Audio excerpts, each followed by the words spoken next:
community goals to keep a rural agricultural atmosphere. We can go into detail on more of those, but I'll just kind of touch on some of the highlights of the ordinance, if that's okay. Please.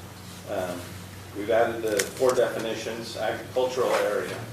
So one of the big challenges on a fencing ordinance is, and in particular, let's point out that right now Morgan County is a fence in.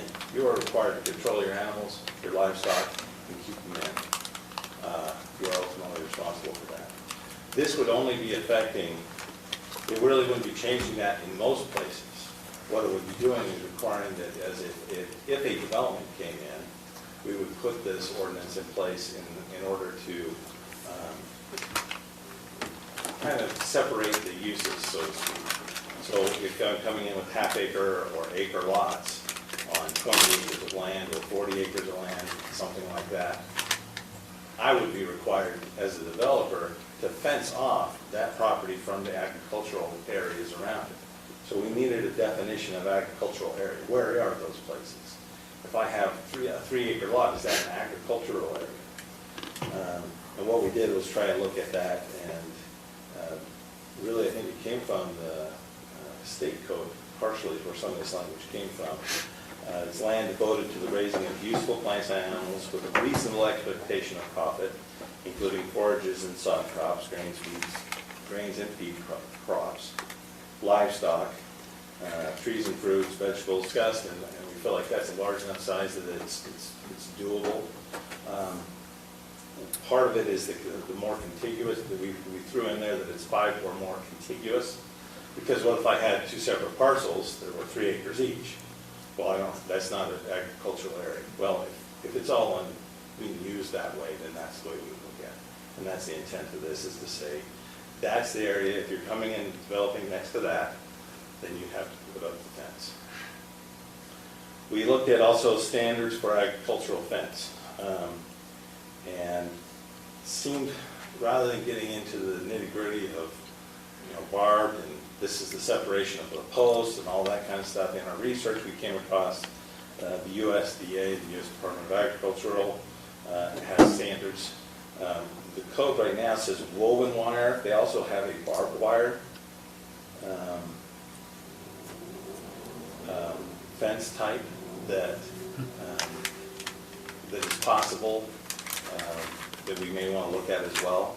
I know that there's a lot of people here who have a lot of ranching experience and members of the community. Perhaps we could get in and look at that, but we thought this would be a good standard to, just make this the national standard. We also define livestock and non-agricultural development.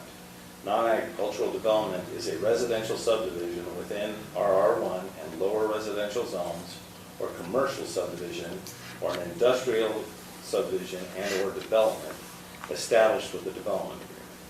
We're trying to do a catch-all, and number one, catch any development that's going to be 1 acre site, 1 acre or smaller lots for residential. But we also wanted to catch, if someone came in and did, who knows what size commercial lots, but it would be incompatible with the agricultural or livestock use, they would have to fence around that. Anyway, that's what we were shooting for there, and trying to catch development and subdivision was another element to that, or trying to say that, maybe you're not doing a subdivision, maybe you're just developing a 20-acre parcel. There's no subdivision going on, so we wanted to catch the development that would be changing that use as well. And then we had a hard time, and it took us quite a bit to try and figure out where did we want to put this. It did not seem like in the fence standards, and I don't want to say Title V of the county's code, was the appropriate place. This is really more a development fencing requirement. And so we ended up on the subdivision layout and threw in, we didn't want to throw off all the numbering and have the fencing requirement at the very end of the subdivision chapter, so it got forgotten. We thought let's throw it in with the subdivision layout so that we have a good idea of we wouldn't forget it, we know where it's at. So that's where we put it. Obviously, we'd like to hear your input and see if that meets with your thinking as well. So then we went through and talked about how the subdivision layout will be formed to standards and sections that livestock, the requirement for livestock fencing in all non-agricultural developments. So we go back to the definition, but we also do the residential subdivisions, commercial and industrial developments, and other projects. So again, casting that wide net, anybody that's come in next to agriculture. We wanted to get into lot size requirements, so residential subdivisions with lots less than 5 acres in size, also commercial, and then developments directly adjacent to agricultural areas that are 5 acres or more contiguous land. So hopefully those criteria catch what we wanted to see happen there. Then the clear statement of the developer shall pay for fencing costs, including labor and materials. The timing of the fence is in number 3, where it shall be installed prior to building permit issuance. That seemed to be when the conflict was happening, so we want to make sure it was in before then. And then we threw in that in areas that are for wildlife mitigation, there's a separate fence standard to allow for, I don't know, if you're more up in the mountain type area where deer and elk are coming over the fence, we don't necessarily want the same fence as we would in the lower valleys in the field. So we want to be able to, the standard there we also took from the State Division of Wildlife Resources.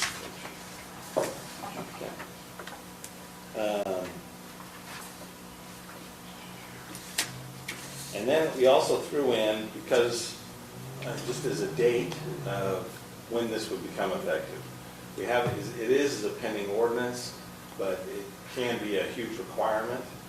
Obviously, the big development of Wasatch Peaks has already got this fencing requirement. They have in their development agreement that they are fence out. They know that they need to fence out any livestock.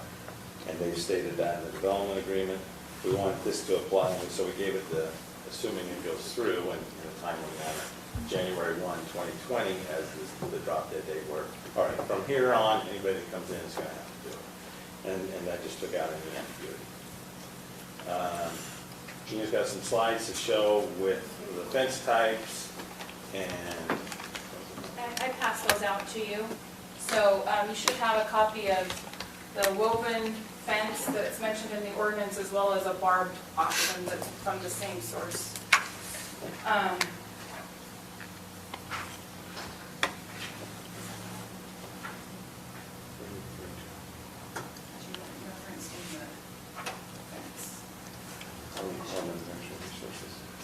Yeah, the USDA, the NRC has woven conservative or conservation practice job sheet. That's what that actually is. So there's the woven fence is what we've recommended in the ordinance. They do also have a barbed fence.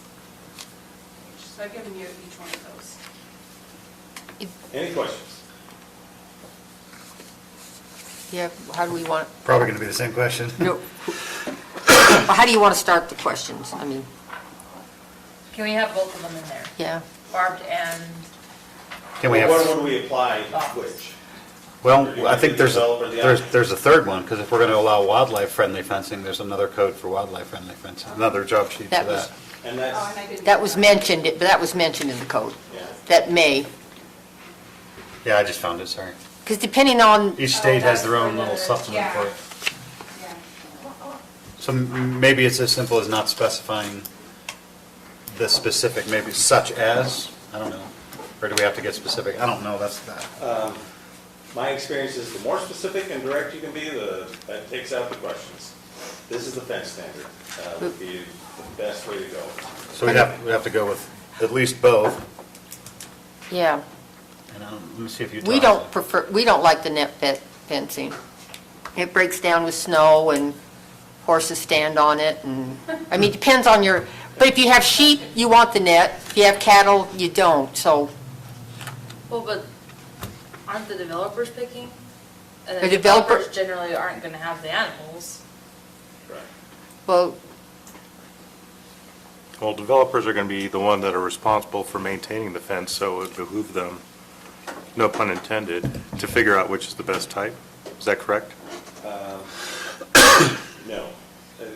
I'm glad you brought up maintenance, because I was going to touch on that, and I did. But they have to install it. It came up in an earlier public hearing, I believe, at the county council, the concern over, well, who is, maybe we should, but who is going to maintain it in the long run?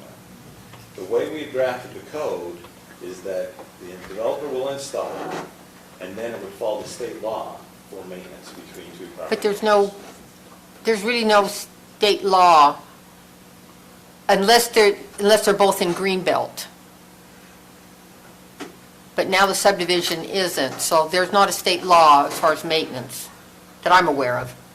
We thought that, at least planning staff's point of view, maybe only my point of view, was that they're coming in and putting in the fence is a significant cost.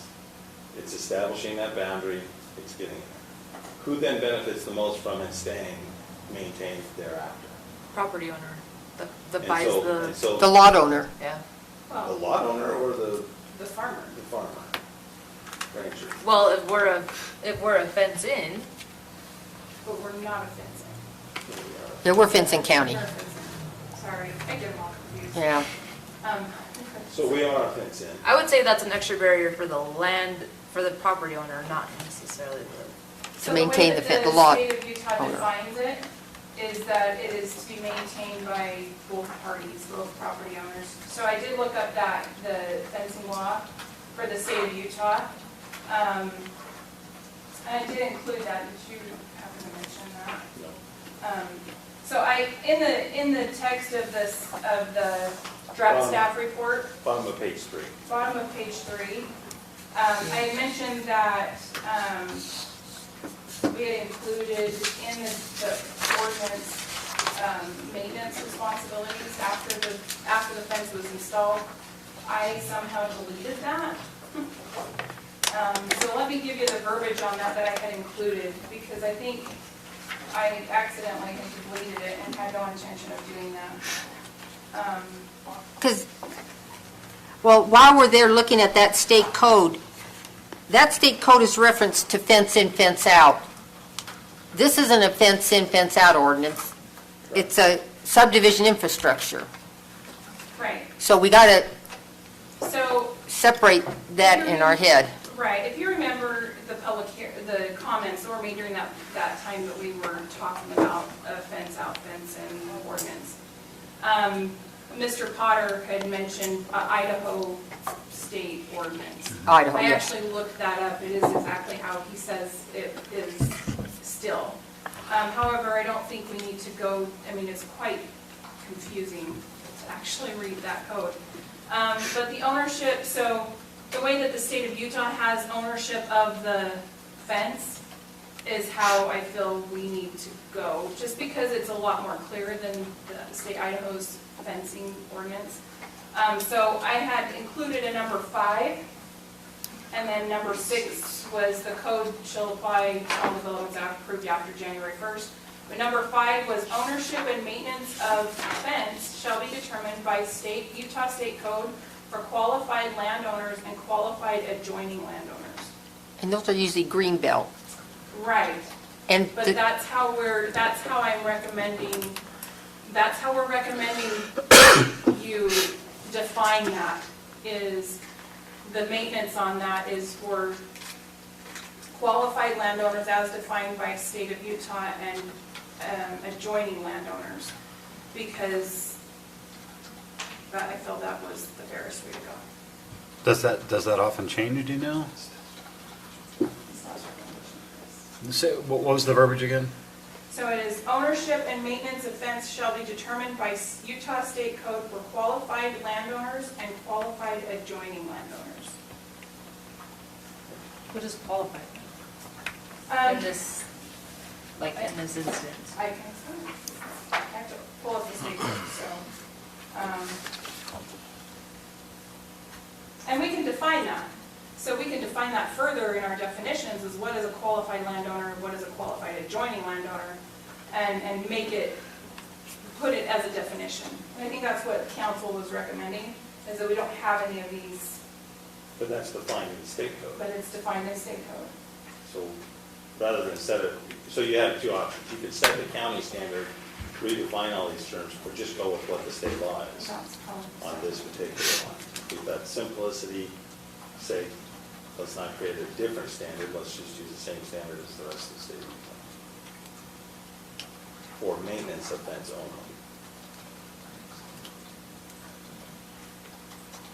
Trying to see what that code actually says. There's a lot of opinions out there. Well, if it's a qualified landowner, isn't the person that buys the lot the No, they would be- landowner? No. That would be the qualified landowner, that's how I understood the code to read. That would be the That- qualified yeah, landowner? that's what I'm Whoever buys- saying. So, So it is a responsibility of the lot owner. well, that's what. Both lot owners. Both lot owners, both property owners. So whoever buys the property within the subdivision, as well as the adjoining, qualified adjoining landowner would be the farmer or the rancher, would share in the responsibility of that maintenance of that fence. So let's say that I own 10 acres of corn and somebody puts a development right next to me. Then I'm responsible for maintaining that fence with the adjoining landowner With the adjoining landowner. when I'm growing corn. I don't agree with that. Okay. Well, you're always going to call? Sure. Like I would, unless there's animals there. But if it's crops, crops aren't gonna jump the fence and ruin a pasture, like ruin somebody's yard. It's like you're putting a financial burden on On the farmer. the farmer because somebody else wants to do a different plot of land. This kind of leads into, we don't have anywhere in there that, like, by mutual agreement, you can forego the fence. Like if, So we're, sorry, go ahead. oh, so let's say you have somebody who subdivides their land to give to their children, puts it in RR1 up front, so now the children are required to put fences between each other because there's no way, because this basically just says shall, it doesn't give you the option of doing a mutual agreement between lot owners or between property owners to forego that.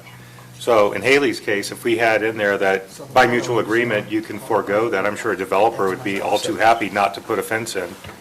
And the person who owns the 10 acres would be all too happy not to have to maintain a fence. So if we just had something in there by mutual agreement, they can forego this.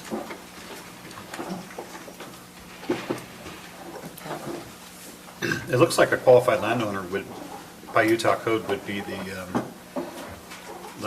land in Greenbelt.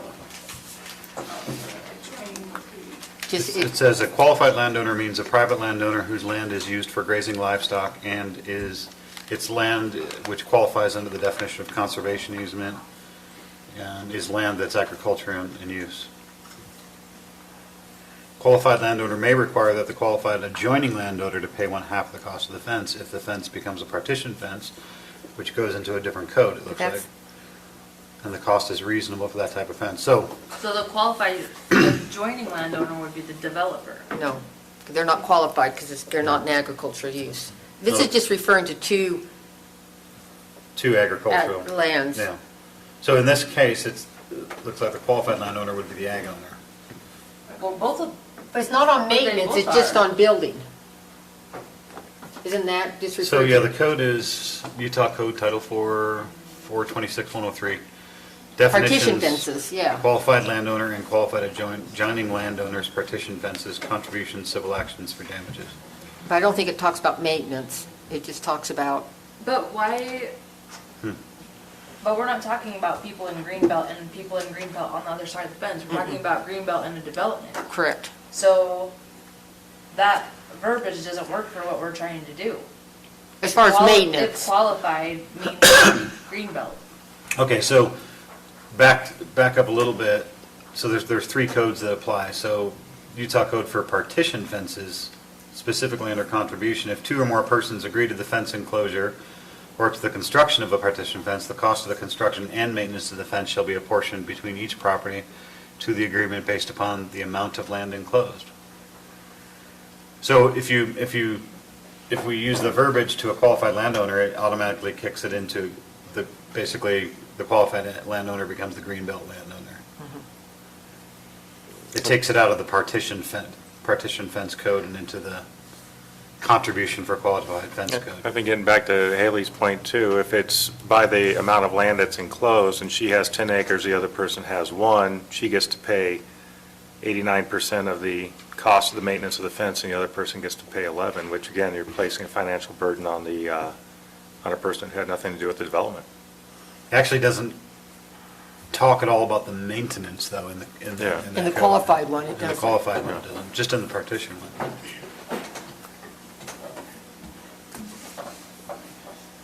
And then there's a whole separate code for tree loss because of it. I would say if we're putting in this fencing ordinances for subdivisions, then the subdivision should have to maintain the fence. The lot owner. So this is where, yeah, so this is why I had included, the exaction information from the state property ombudsman's information. Because this is what the council was talking about, is doing an exaction analysis.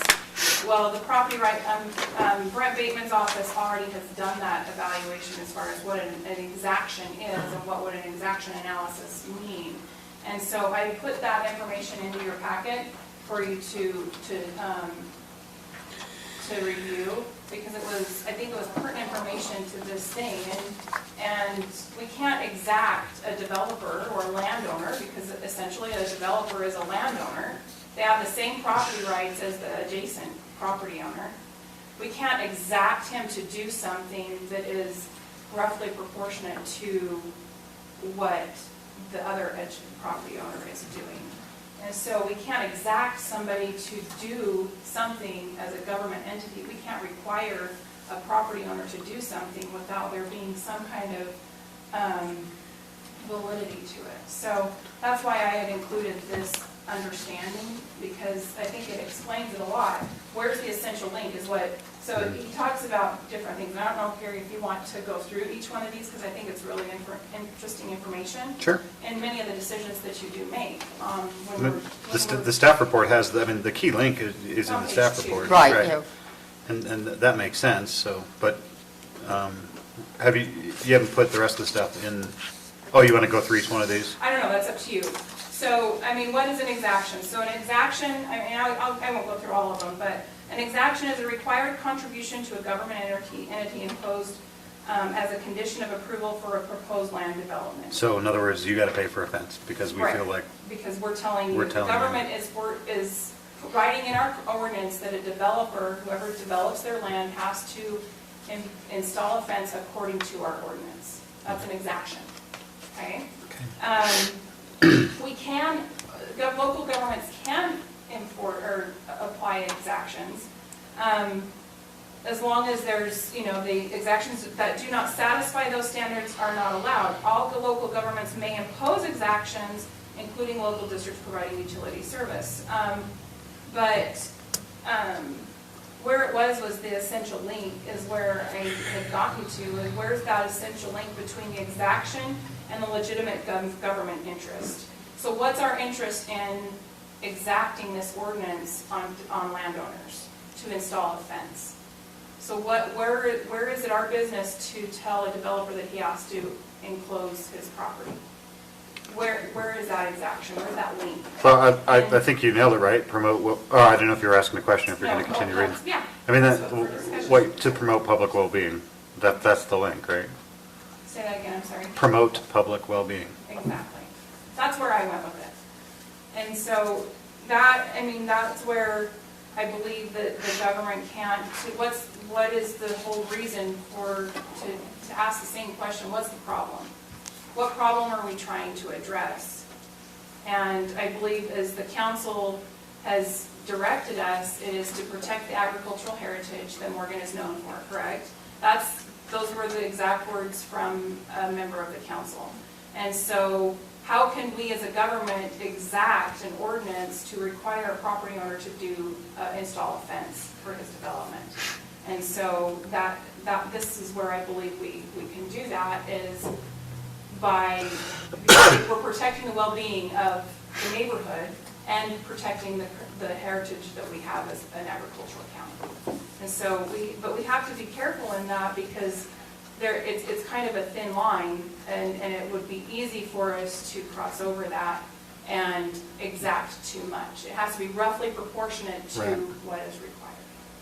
Right, in other words, you couldn't, Well, but it doesn't that go to the other side too? If you require a developer to put in a fence and then you require the farmer to maintain it. Right, I'm not saying that, what staff had recommended is that it would be equal share in the maintenance of that fence. the intent of what you're saying is to go by whatever Utah code says, which Right. is a, It was. it's a shared, it becomes a shared interest. That's Yeah. the intent of the code from when I read it, That's is the it becomes a shared intent. interest once it's Because installed. Once the fence is installed, the farmer, the rancher, the adjacent property owner is not having to incur the cost of installing that fence. However, once that fence is installed, both properties share in the responsibility of, What if there's already a fence installed from the farmer? Then that would cover it, then the fence. Then exists. does the people, the property owners have to help him keep his fence so up? you still For- have, It would still be Utah state State law. law, shared property. Yeah, it'd still fall under the definition of a partition fence. So it doesn't matter who puts it up. But that Both people would partition is have to share. qualified, and that means it's just the agriculture person. I think the. That's partition fence. I thought partition was the next one. And this is the complexity, why we want to. Yeah, follow- that's the I next would one. Follow state code as much It's a as separate possible, one. so we- Qualified is the So next do they code. have an exemption Okay. thing where the Protection. landowners can agree not to? Contribution and injuries to trees. I think that's Not to another install. good point. that we need to Yeah. talk about. Maintenance would be in accordance with Utah Agricultural Code. Sorry, we're kind of talking over each other, I apologize, but there seems to be 3 Utah codes for fences. One is adjoining landowners partition fences, contribution, which is I think where we're aiming. Second one is for qualified, contribution for qualified fence. And the third is injury to trees. So injuries to trees doesn't To fit. trees? Injuries to trees, so any disputes over, hey, you messed up a tree when you put this fence in. Weird. There's an entire code written for that. So so that one's out. The second code is the contribution for qualified fence, and it doesn't address maintenance. That's the only, that would be the con for the second one, is it does identify who the qualified fence owner is, but it doesn't go beyond splitting the cost of building it. And the first one is partition fence, and it goes, it says it's equal. Right. And that's where the council has suggested that that our ordinance reflect that the developer installed the entire amount and contribute 100% of the installation of that fence. Yeah, so I guess the only thing that maybe we would recommend would be that instead of going to a contribution, qualified landowner, we go to the Utah Code 426-102 and say that maintenance of the fence be in accordance with Utah Agricultural Code 426-102, adjoining landowners partition fences, rather than the other one. But if it's the agriculture one, I think it's strictly agriculture and not, Doesn't say anything about it. Even it's in It is ag. it's under the agricultural code, Right, yeah. and so, but it doesn't specify whether or not that Yeah, ag they have to be in land- Greenbelt. Usually, 2 or more persons agree to a fence enclosure or to the construction of a partition fence. The cost of the construction and maintenance shall be apportioned between each party to the agreement based upon the amount of land enclosed. So it doesn't say like that, that one is in a residential area. It says if a person has enclosed land with a fence and the owner of adjoining land desires to enclose land adjoining the fence so that the existing fence or any part of it will become a partition fence. So, yeah, okay. Between such tracts of land, the owner of the adjoining land shall, before making the enclosure, pay to the owner of the existing fence 1/2 of the value of all the part of the fence that will become a partition fence. So that answers your question there, Haley. If the fence is already there and I move in as a developer, I gotta pay you half the cost of your fence. But According it's to not Utah gonna code. be the entire length of the fence, because you've got. No, for that portion. That portion. Right. So it's. At the value it's at now or the value to replace it? It would be modern, I would think. I mean, that would be up to civil law, I guess, but It'd be civil action. Yeah. Just a clarification, what is a partition fence? What is the division? Separates the property, yeah, That's all, that's all. That's how they define so it. just a fence? the fence. Okay. Right. Right. So I don't know, I mean, I guess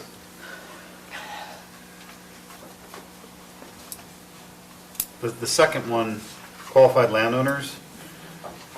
Let me see.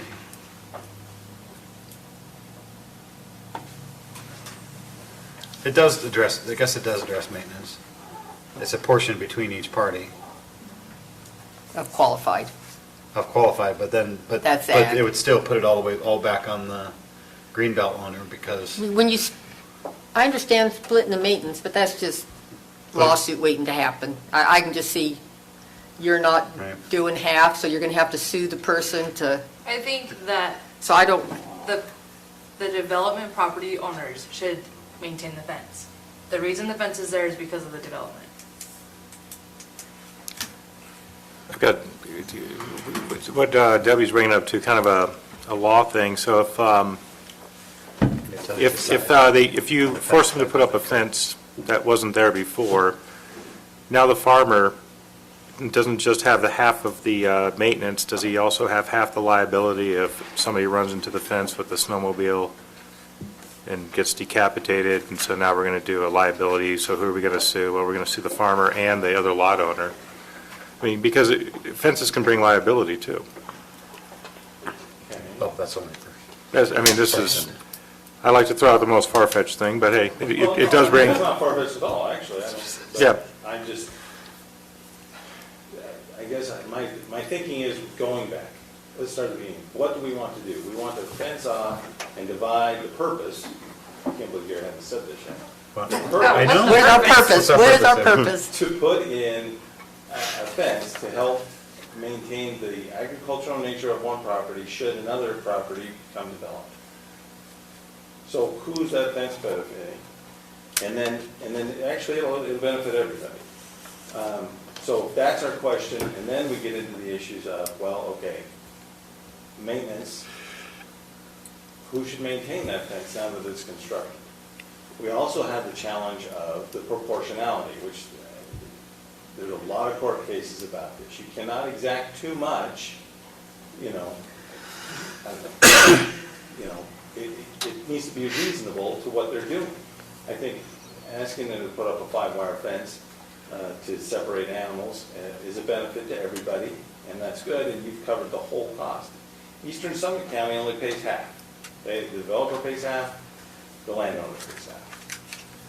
We've taken that up a notch and said, all right, the developer's going to pay for everything. Now we want the developer who's going to sell the slot, and we're going to have all these individual landowners to maintain that fence.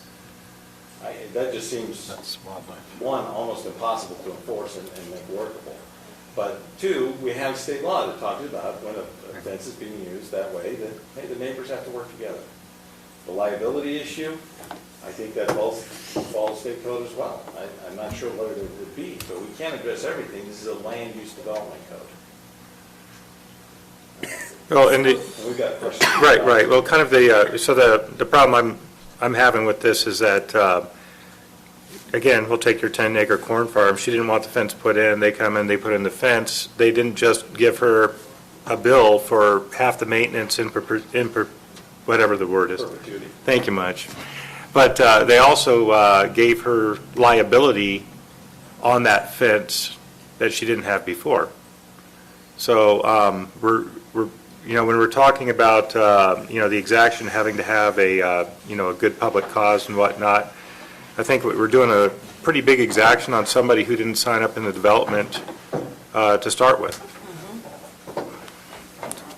I think adding a section that talks about this requirement may be waived with a mutual signed agreement between the property owners or something is, I think we can put that in there.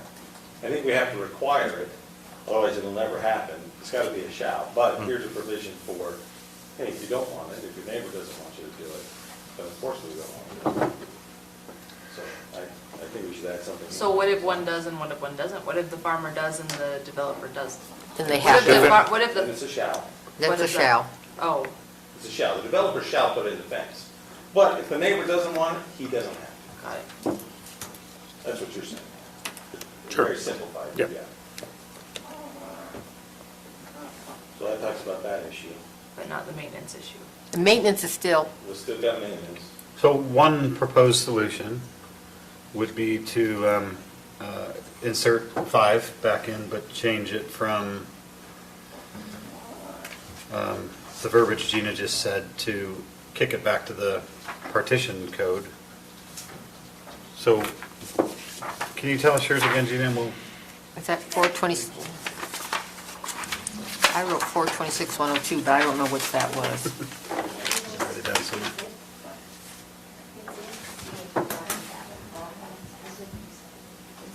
I think I can put it.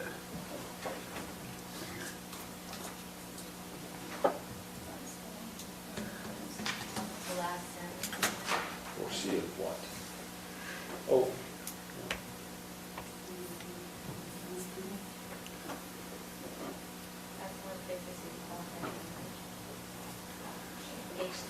Bar draft? Gina, what was, oh, It says ownership and maintenance of the fence shall be determined by Utah State Code for qualified landowners and qualified adjoining landowners, and that, we So- decided we didn't. so we want to say, we want to change, our recommendation would be to change that to, or one potential recommendation would be to change that to what? Maintenance of the fence shall be in accordance with, So this is what, you want me to read you the verbiage again? yeah, she's got it from the last packet I was looking at too. This is in our packet. No, this was something that Oh. I failed to include. So Okay. ownership and maintenance of a fence shall be determined by Utah State Code for qualified landowners and qualified adjoining. Yeah, you put that in. I put that in, Yeah. but I failed to put it in your packet. You know you did. It's in a packet. It is? I'm looking at it. Where, did you have? On page 7. I don't, it's on page 7, C. It's under 4C. You mentioned it in the staff report. I mentioned it in your staff report. 4C? Not mine. Not mine either. Mine's the bottom Yes, you line. do. here. Right there. So on page, Oh, gosh, I didn't on read that page far 7 of your staff report, I had It's it- there. Oh. You just needed to put 5 in front of the ownership and kick it down. You put it, you included under C. You must have backspaced and moved it up. I didn't read it either. Okay, See, it's there, but it's in the wrong place. okay. Okay. So we would recommend making that number 5, and then maybe saying ownership and maintenance of the fence shall be determined by Utah State Code for partition? Utah State Code for partition fences. Is that- That's- And that gets rid of the That- qualified land. That means they share. That means they share. But is that proportional according to? According to this code, it's, And that's not. So a person on a 1-acre lot, or Versus a Buddy, person someone on- that has 100 acres, Or 600 acres. no. Well, I guess, but you're only apportioning What are you- the shared fence. Well, Yeah, the but- shared right. fence. But But it says according to the size. amount that's actually enclosed. Yes. And that's the problem, because if you have a large farm and somebody has a 1 acre next to you, because it's talking about how much area is enclosed by the fence. So if you own 100 acres and the other person has 1, let's say you have 100 neighbors that have 1, acre per, you're always going to be paying 99% of the bill on each of those fences. sections. Because it's enclosed, it's not like the building where it has to do with how much your art, no. doesn't, I think the code clarifies it a little bit. If a person who's party to an agreement described in subsection 1, which is a partition fence, and who fails to maintain such person's part of the fence is liable in civil action for any damage sustained by another party in the agreement as a result of failure to maintain the fence. If a person has enclosed land with a fence and the owner of the adjoining land desires to enclose, no, that's not either, No, where did I that's just it. read it? Oh, sorry. I'm all over the place here. The cost of the construction and maintenance shall be apportioned between each party of the agreement based upon the amount of land enclosed. Yeah. Person who is party to an agreement fails to maintain such person's part of the fence Right, so, is liable in civil action for any damage. yeah, but because it's the enclosed area, so if you have a large lot, the other person has a small lot, and, you know, you've got dozens of neighbors, you're always going to be the guy paying 99% of it, because it has to do with enclosed. You have 100 acres, each person around you has one. It has to do with enclosed area when it comes to maintenance, not for building an already existing fence. So it needs to reflect, Then why don't we just say exactly what we want? We could say ownership and maintenance of the fence shall be apportioned by, and describe it however, you know, the. 50/50.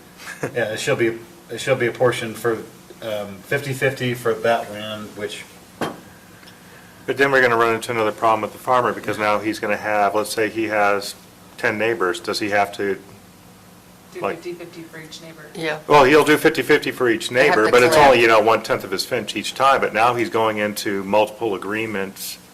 Trying to collect from, Exactly, so now he's got like all these, so it might be better to force the homeowners association into the agreement. to maintain the fence. That way, he's only got one party versus having to go against 10 parties. Everybody's got that one neighbor nobody wants to deal with. You then That's also me. have a requirement for every subdivision to have a homeowners association, which is not part of our. interesting. Do we want to force the farmer to have, I'm just saying that that's something to consider. Let the lot because owner It maintain means it. that every That's what I little say. subdivision that is having to put in a fence is gonna have to create If a the farmer homeowners needs a fence, association. he already has a fence. So, Maintain that to fence. maintain that fence. unless by mutual agreement, they forego the fence? We gotta be careful the exaction doesn't become disproportionate to the Right. impact of the development. But we're also exacting something from the people who currently own land there. And didn't ask for a development. But I gotta go back to his property rights. I can't believe the planners don't say this. Heresy. So I'm using my land the way I want, and you're using the land you want. I'm gonna, if I wanna change my use, right now, they don't have to do anything. It's a mutual agreement. If they wanna put up a fence, they can. We're adding to this person who wants to change the use of their land, an exaction, a So- requirement for them to pay for a cost, which for 100 feet of fence is how much? Well, for 1,000 feet of fence is how much? They're gonna pick up Depends on if that it's woven or tab, bark. and from that point forward, they share the responsibility. Is that not a fair compromise? Why should I have to pay for a fence that I didn't want there? For Well, my we didn't want it cornfield. there. We So have my a provision, we'll cornfield. add a provision for a mutually, if you guys don't want it, Let's- then you can waive it. What if it's your, I mean, your siblings split off property from shared property that you own? I mean, and they decided, hey, I want to develop my property. You, I mean, as a sibling, as a family member, and that's what we're looking at. We're looking at farmers that are selling off their property and developing it themselves. And so, Why is there no fence there to begin with if they're required to fence in? That's kind of Well, there my was question. fence Why are along we the talking road, about but that? Like, that'll why come are down we, with the lots why are we going in. requiring the subdivision to fence? They'll have to have If out the their farmer's own. already It's when supposed to fence The in. neighbor does it. Because they may or may not. But the farmer's supposed to I think- fence in. You would know much more than me. In the more rural parts of the county, I think the lines get a little more fuzzy and there's not always a fence. Am I correct? And But- that's the provision that we want to Maybe there's not be always a wary fence on the of. property line. Like you said, the fence might be on the road, right? It might be, those are farm I bureaus. mean, a lot of fences exist, Yeah. They want, so this is. they would probably say, let the lot owner maintain it. yeah. Oh, I'm sure. What's wrong with having the lot owner just maintain it? I mean, that's the, is that disproportionate? Which is the lot owner, the developer? There, or sorry, yeah, the farmer? developer, sorry. Well, the law, The only thing I worry about is, okay, I have to put in a fence, The- and I have to maintain it forever. No, the developer puts it in, the lot owner maintains, not the developer. Yeah, that's what I thought I was saying, Oh, is that the Well, property. the developer owner- would this move property on. owner The- And this property owner share a fence, not Utah state law. We And think, they maintain it together. we think the code, the Utah State Code it's not as clear as I had hoped it would be. It's not I like just the read it. developer's paying for it twice. The developer's paying for it, then the Once. developer is leaving, and the individual lot owners have to pay. what happens when the developer puts in a sidewalk and it breaks up? The lot owner has to pay to fix it, right? Unless they do Maintain it? If they damage it, but long term, it becomes public property. After the 1 year. So that, then the county has to go and fix the sidewalk? Yes, yes, after the 1 year warranty period is over, yes, it becomes county property. Property owners. I thought the property owner owned sidewalks. You have to maintain it. Well, And the park strip? we're almost ready for public hearing, actually. Okay. Yeah. Oh, this is let's hear from the public. Well, I've got a Yeah, few let's more hear from the things. Okay. Oh, No, go ahead. That's a good topic. Yeah, we can come back to that, because that's, I Not as easy have, as I thought. let's get on to B and one lot size. You say residential subdivisions with lots less than 5 acres in size. Lots with subdivision area larger than 5 acres, fencing is not required. Why is that? What was that reasoning?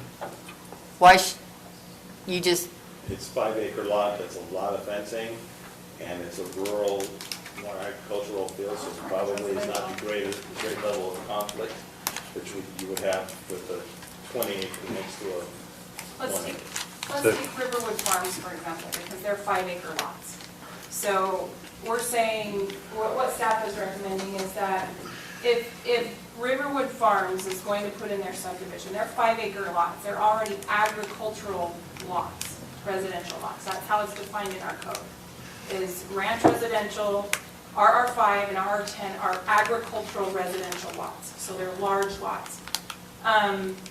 If they were to put it in adjacent to, so they wouldn't have to fence their subdivision, because they're already agriculturally based lots. but they're But not, they should because it's a fencing county, but they don't, right? No, it is a Benson They County. don't have livestock. no, No. they don't have livestock. If they have livestock, yes. But it's not Greenbelt qualified, so it's not really agriculture. 5 acres does not qualify for Greenbelt with a house on it. We're not putting greenbelt definitions necessarily into. Well, agricultural land we are. 6. Where do we draw the line? Well, why even have the line, just say all We subject, do have a line, we drew it at 5 acres. so you're So, saying, and if really 6 is more accurate, because that would be 1 acre of a home and 5 acres of greenbelt, then maybe we draw it at 6. I'm just talking.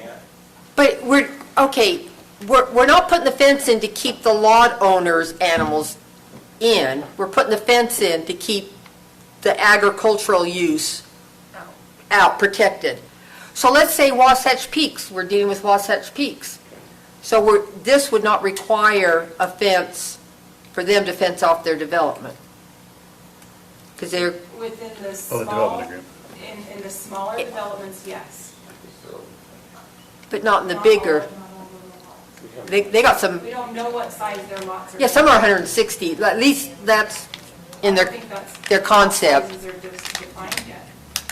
They've got development pods. They Well, don't let's have just say. subdivisions But defined. and when their presentation, they said there were going to be some big lots. That's Right. correct. That's correct. They wouldn't have to fence. That's correct. Okay.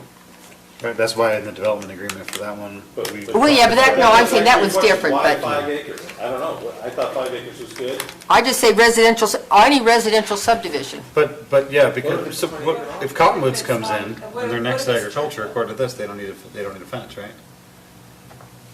Oh, I'm sorry.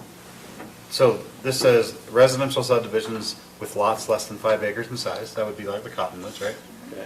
Require the fence. Correct? Correct. So take for example, Oh, I see. Whittier Estates. Whittier Estates concept plan was and I have an example, I just can't pull it up. So if you remember back to the entire perimeter of Whittier Estates before they phased. Right. They were calling for 1 acre plus lots. They have a few of the larger ones in the back, which, across the river, is that really necessary to fence behind the river? Yeah? Or at the river? I don't know. I'm asked. It's, the fencing, this Cows. ordinance would require them to put a perimeter fence around their subdivision, because they're all under 5 acre lots, except for the 4 or 8 that are in Whittier Estates Phase 4. That they wouldn't have to fence. But, right, Because they're more than 5 acres. because they're more than 5 acre lots. Is that a good line? Is that a good place for the line, or does it need to be 10? If we require it for all residential Residential subdivisions, yeah. then you're looking at having Bar Stevens enclose his entire 50 acres or 40 acres that he developed into 2 lots. That's what you're saying, which are agricultural lots. They're 820 lots. They're 820 lots.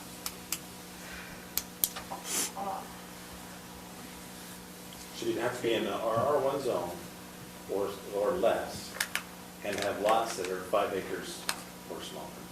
Because you could have a 5 acre lot now, and you have 1 acre in there. We can always adopt Idaho's code on maintenance and say you look from here to there, and that's the part you maintain, and from here to here on that side of the fence. It's a complicated code, as Mr. Potter explained. Well, it is. But, there's. Okay. What are the questions? Well, I'm going to here? say that.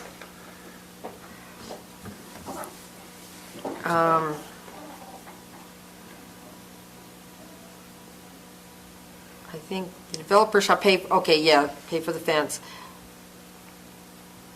I think that was it, and then I had the question about the maintenance, but we've already been. We can make a recommendation. And then, up on the definitions. I have a couple. I don't know if you need to go into that much definition of agriculture area and just say that if it qualifies under the Farmland Assessment Act. Because when I read this, Randy read this and he says, okay, what about if I grow hemp? Hemp's not listed. I don't think hemp's a vegetable, not a fruit. So if we get too specific, we're going to leave things out. So if the agricultural land qualifies under the Farmland Assessment Act, that's agricultural area. Unless you have a catch-all in there to catch. Floral. I would Floral, say- is it a flat? Yeah, Like I say, we have some hemp growers in the county. you may have more. So one of the suggestions by the council was to look at some of East Summit County's ordinance, fencing ordinance. This was taken from their one. Okay, that was pre-hemp, yeah, but And then the next definition. the agriculture fence, I don't want it just to have the net, the woven. I think we should include barbed also. Yeah, I think it should be both. Well, so I would say change it to the USDA, blah, blah, blah, woven wire or barbed wire fence, It's A and B, yeah. or barbed wire fence. And then when we require it back in, where we require it, B2, shall pay for the cost of fencing, including labor and materials for the fence. What was it, number 4? Yeah, then we put the, That's the one. oh, But we would just say in there, who determines which fence? Does the developer get to choose? Well, in the thing, it says, like, if there are these types of animals, this is the type of fence you have to put up. Yes, but the animals can change is the problem. And there's pros and cons to both fence. What's the cheapest fence? That's the one that's going to go in every time. That might not be the Barbed best wire, one. Barbed. I'd say.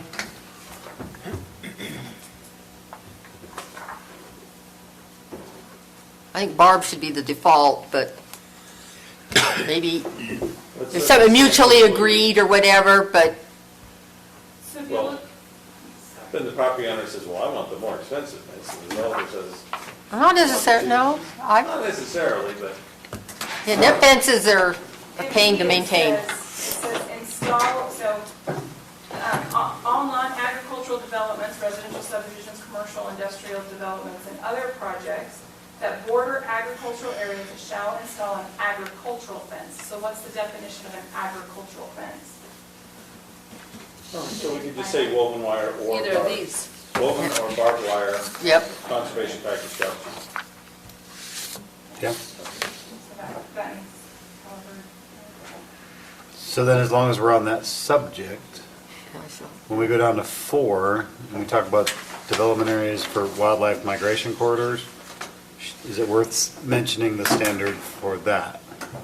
And that's a USDA Conservation Enhancement Activity E382136Z. So we. you want to, you say you want to reference the code, is what you're asking? Yeah, do we want to reference it at all for, Yeah, I think we do all or none. But what do you guys, we can go either way. I think all or none. I mean, if you're going to reference barbed wire code and Unless if the Woven code, if wire those code. codes numbers get changed, then we're, Well, I think the wildlife-friendly fences change over time anyway. So if you just say, because it says determined by the State Division of Wildlife Resources, basically they have to go to DWR and find out what's the approved one at that point.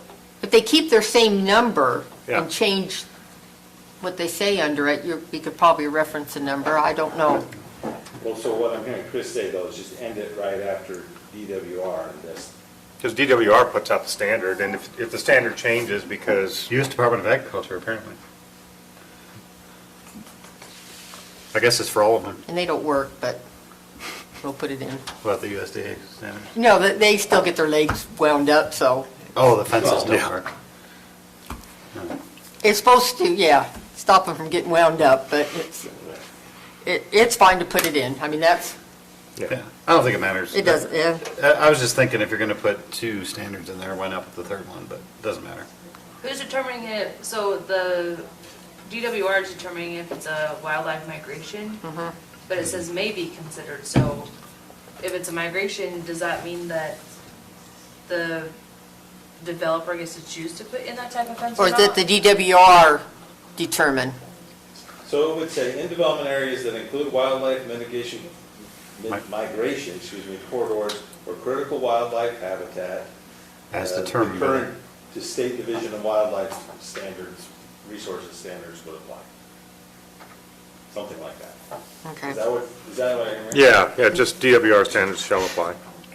But that's not what this is saying here. This is saying DWR determines that if it's a wildlife migration corridor or wildlife habitat. Right, but I think they also put out the fence standards for those. So if we're going to reference them as putting out the migration corridors, we should take their recommendations on what type of fencing to use also, or mitigation. Yep, maybe, but from what the quick search that I've done here, it looks like USDA writes all the Do they? fence code, yeah. So I'm guessing, I mean, not that, Well, the USDA would write the fence code, but the DWR is the one that determines what the migration pattern is. Yeah. yeah. I don't know if they get into writing the code. We They just would we just have to figure out who does the fence code. Is it FDA or is it It's all part of the DWR? same conservation. Yeah. It's actually the whole thing, everything, the fence, the woven wire, the barbed wire, the wildlife friendly, it's all part of Conservation Practice 382. Okay. Maybe we just back it all up and not worry about 382A, B, or Okay. subsection E382136C.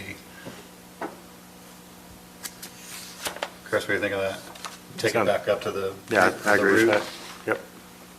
So fences shall be and then we're saying in the beginning, all fences shall be in accordance with USDA Conservation Practice 382, done. And then they can determine, what do you think? Yeah. In number 4 on page 7, it shouldn't be then, right? Should be what? It shouldn't be may be considered. if they're in a migration corridor, it has to be installed. As determined by the State Department of Wildlife. Right? So the Department of Wildlife may require it. If we put shall require it, Well, We're it's saying only, shall it's be only considered. shall if the DWR says it's a But that's migration the place, may. right? You're saying they're the ones that will determine. right, They say yay or nay. so it may, I- they yeah. may or may not. They, Depends on what the migration patterns are. I mean, they're the ones that are the experts in that, so that's what I believe that's saying, is that we're turning that over for the determination of Department of Wildlife. So there could be migration places that don't need a wildlife fence. Correct. Yeah, I'm, Okay. I'm reading it, I was reading it the same way that Haley was, is that if DWR determines that it's a migration area, you may consider the following recommended design setting. That's the way it kind of reads. So But it should say if it they should say, determine- If they determine, you shall. then you gotta use You shall wildlife put it in. fencing. But they may not determine. That's where the may is.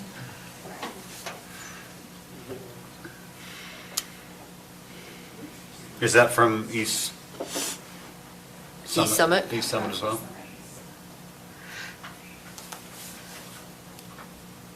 We're just making recommendations. Yeah. And back in the definition, then again, it goes back that non-agricultural development, it's a residential subdivision within RR1 and lower zones. That's me with my, where do you draw the line? So there's RR1 and lower, but also 5 acres. So we address both the acreage and the zone. I don't think it's in that definition, but we do it in the lot sense. Right, but, okay, I just, I just want to call it that there's two parameters there. right. Right, there's the definition and the actual code, the actual ordinance.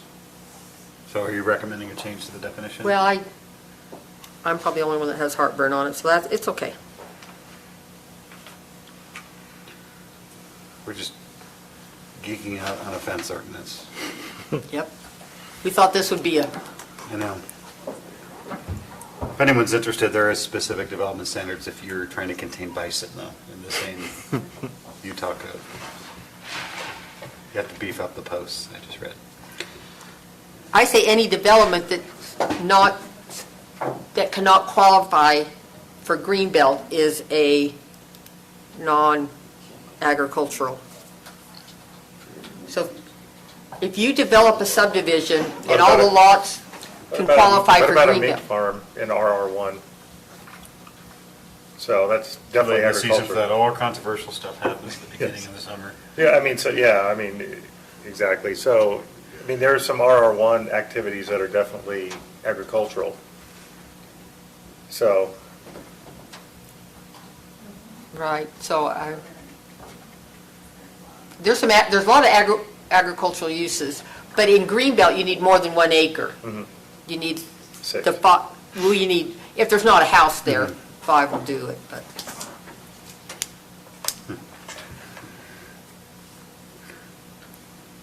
So what are we saying, change the definition? No, I'm just saying if the subdivision's going to remove the property from Greenbelt. greenbelt assessment, That's the trigger, that's the trigger. that's the release point for Yep. this standard.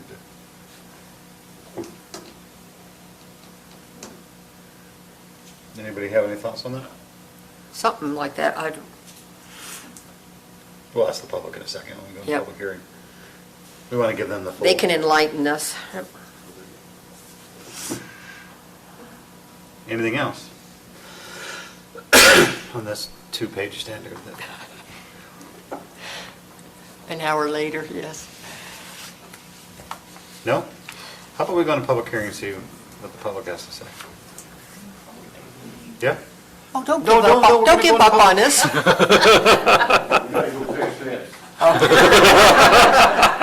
This is incredibly interesting, you're going to leave us? Want to find out how to fix it? Who's going to pay for it is the question.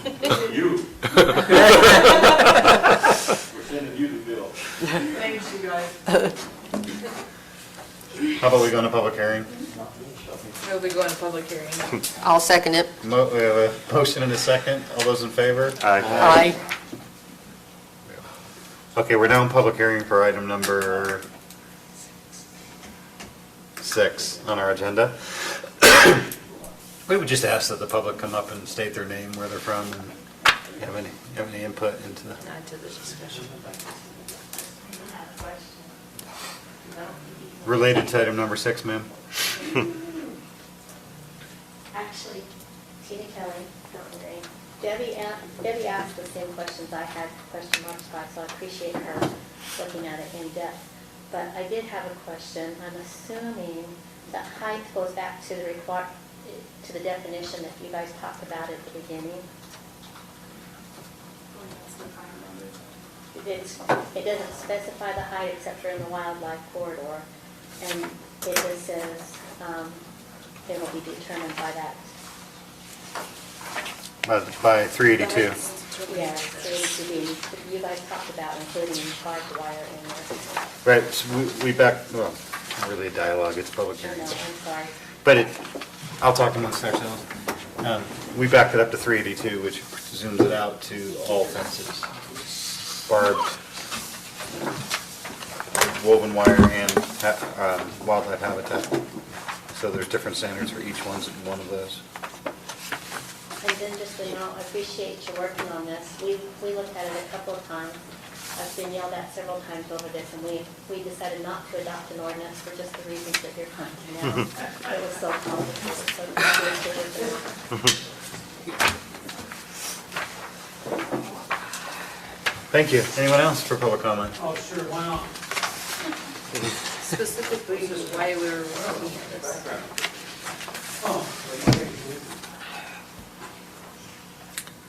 Roland Haslam, resident of Morgan County. Well, good evening, sir, welcome. I'm going to take an exception to the public comment period and ask the public. Is it over? Did you Is close it it? okay to, no, we're still open. I'm just checking. He has something to say. I'd like to address the public. Do you happen to know if what we're talking about tonight, it meets the intent of what the county council originally asked us to do? I don't know, I'm addressing you as a resident of Morgan County. Okay. Just want to make sure we're on track. Then put your other hat on. Okay, so the purpose, you asked the purpose. So I'm gonna give you my opinion of the purpose of what As a we're trying to citizen?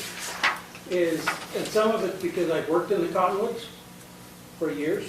I know when Gardner's purchased the property, Wilkinson's had fence around their property. And that was the first thing the developer did, was take down all of the fence. And then they were complaining because all of the neighbors' livestock was on their development while they're trying to put roads in and everything else. And so likewise with Wasatch Peaks, that's getting ready to go or not go, whichever it may be. The concern is that you have numerous people that have livestock and ranches. And so now for them to have to go fence off all of their property to keep their livestock out of an area that normally was open or had a fence that was taken down. And so that's what's kind of drove this, is to get it so that if the developer rips down a fence, he's responsible to replace it, to keep livestock out. And likewise, if someone comes in to develop areas that have normally been agricultural, because both sides of the valley have been open range, and now we're gonna come in and develop and require everybody that's been, including myself, because we have property up there that actually abuts the Wasatch Peaks area. So for me to have to go up and fence off my section is what I want to avoid. If they want to develop it now, make them put the fence in and keep everything off. Don't make the people that's already been there have to fence everything off.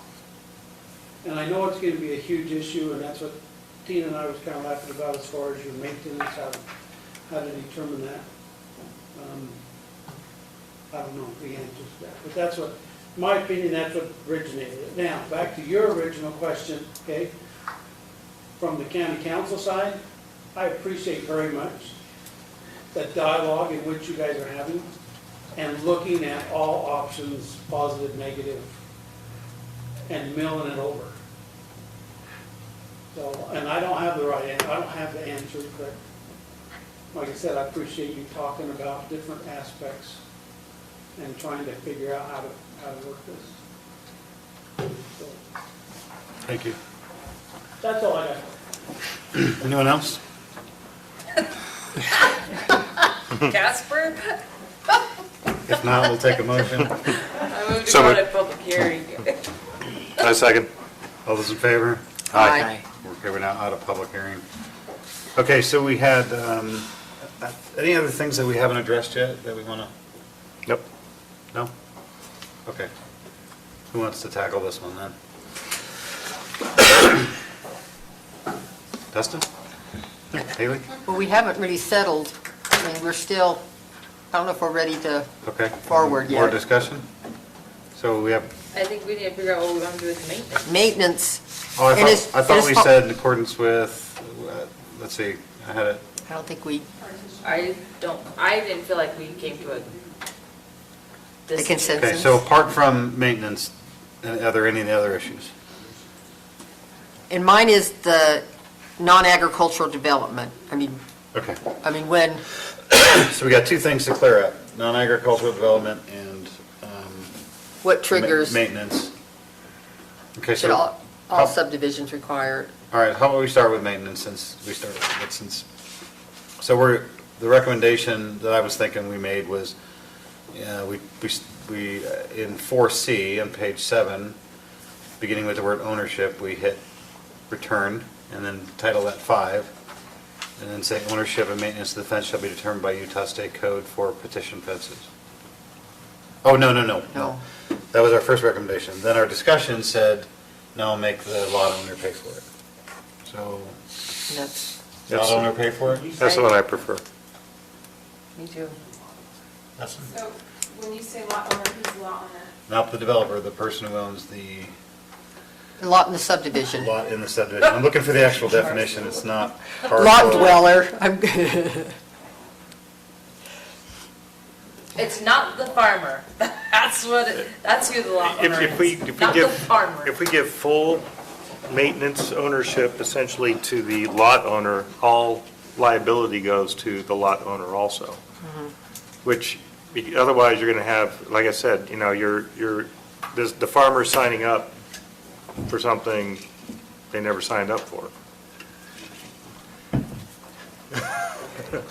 Well, you're putting liability on them because of the shared maintenance of the fence. If you put it on one party, then it's pretty simple on who owns the fence. Which I guess meets the purpose statement that a member of the public brought up from Stoddard. You just said Morgan County. Oh, and from Morgan County. Okay, so that's our recommendation then. And then, so the other question is what triggers this standard? Debbie's preference is that when a parcel comes out of Greenbelt? Or when the subdivision, but then that doesn't address, but yet, I'm thinking of any MU-160 subdivisions coming up, or But they would still wouldn't, be- they wouldn't be required, Because they're not coming out of Greenbelt. they wouldn't be coming out of Greenbelt, they wouldn't have to, And they're not on our lot. and they're not, right, they wouldn't have to fence.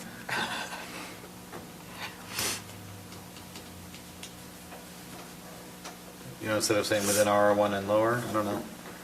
Any subdivision that has a home on it? Could be a lot line. What would you call a subdivision in MU-160? It would still be a residential subdivision, wouldn't it? If it's, A ranch. the But- rich person's right now. But they're for homes, so it would still be, Yeah. I mean, is residential subdivision enough? I mean, it's pretty well, I mean, we're talking about the definition, right? Or are we talking about both? well, there's in two spots. So, right now, it's, what if we left the definition at residential subdivision, and then the lot size is, well, Well, it's non-agricultural development, is a resident within. yeah, non-agricultural development. In parentheses, residential subdivisions, I don't, and commercial and industrial. Does anybody have like any large lots that are not considered agricultural? Well, wouldn't They it don't be have to- Wasatch Peaks? It's not by the assessor's office. Anybody that has 6 acres. has 5 been acres qualifying is for agricultural. Greenbelt. They're, Right, so we might be trying to split this too fine, because I think once you get to a certain size lot, you're not talking about, I mean, Non-agricultural anymore anyway, because it's in Greenbelt. yeah. most people do qualify for, will try to qualify for Greenbelt. Yeah. It's, yeah. Not everyone, but I think like in the ridges, there are some that do and some that don't, yeah. Be paying a lot in taxes to avoid a fence regulation. Well, yes. Just for clarity's sake, so what's wrong with the definition of non-agricultural development as is proposed? Because it says within RR1 and lower residential zones. And you think it should be, That's, Well, okay. Are you talking about under definition or under lot size? I'm talking about that definition. non-agricultural development. Because there's, I like it, but I think we should be consistent. Oh, I know it does say, in big, gigantic letters. You're defining what non-agricultural is. So we don't, if we clarify it up top, no matter how we want to do that, then lot size just becomes I just say non-agricultural residential, development. a residential subdivision, or commercial subdivision, or industrial.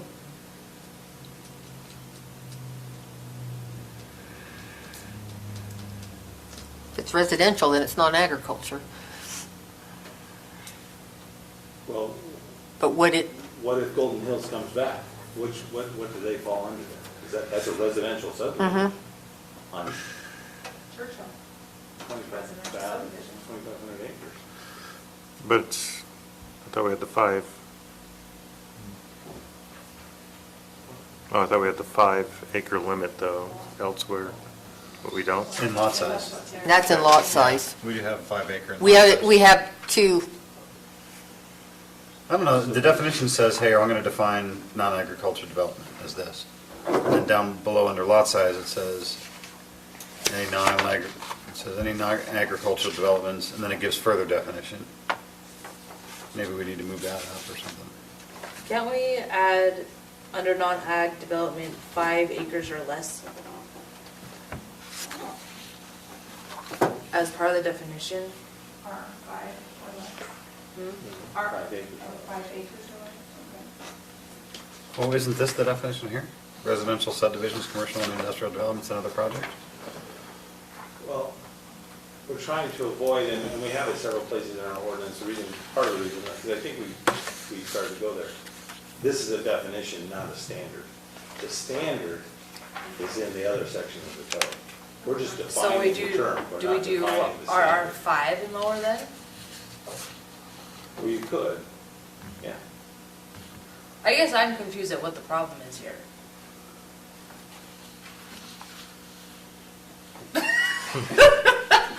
well, no. This would not address the situation that was brought up about Wasatch Peaks. But yet that is under a development agreement. and they're already. And most, the large ones would be under a development agreement. And it actually says, And if a development agreement, then that triggers it. right, this says a residential subdivision, this only, the trigger point for this is any residential subdivision, RR1 and lower, 5 acres or lower, outside of a development agreement. I would say yeah. I would say within RR5 and lower. Well,